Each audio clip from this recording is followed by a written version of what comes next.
Bonjour à tous et bienvenue pour ce nouveau numéro de Hit Story.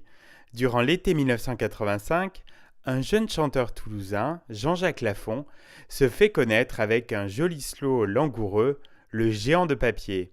Ce titre est inspiré d'une expression du célèbre homme d'État chinois Mao Tse-tung.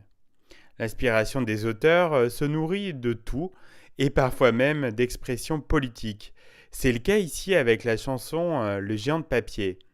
En effet, en référence à une citation du père de la République populaire de Chine, Mao Tse-tung, Sylvain Lebel a imaginé la chanson. Le célèbre homme politique chinois, connu pour son anti-impérialisme viscéral, avait tendance à décrire les Américains comme des tigres de papier. Une métaphore qui avait toujours interpellé l'auteur Sylvain Lebel, connu notamment pour son travail avec Serge Reggiani.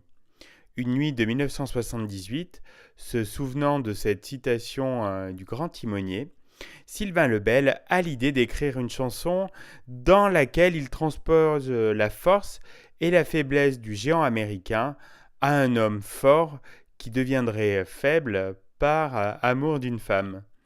Après avoir écrit Le géant de papier, Sylvain Lebel se met à la recherche d'un artiste pour l'interpréter.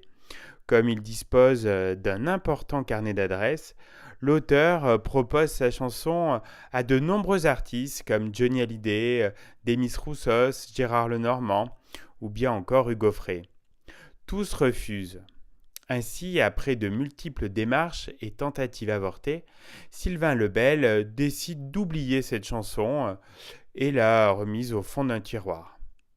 6 années passent jusqu'au jour où il rencontre Jeff Barnell, célèbre compositeur de chansons notamment pour Dalida. Devenu producteur d'un jeune artiste débutant originaire de Toulouse, Jean-Jacques Lafont, Jeff Barnell cherche des chansons pour son poulain et demande à Sylvain de lui en proposer. Celui-ci repense alors à son titre Le géant de papier. Il confie le texte à Jeff Barnell qui l'habille musicalement sous forme d'un slow, alors que Sylvain lui avait plutôt recommandé d'en faire une chanson rythmée. Quand Jeff fait écouter sa version, Sylvain Lebel est extrêmement sceptique.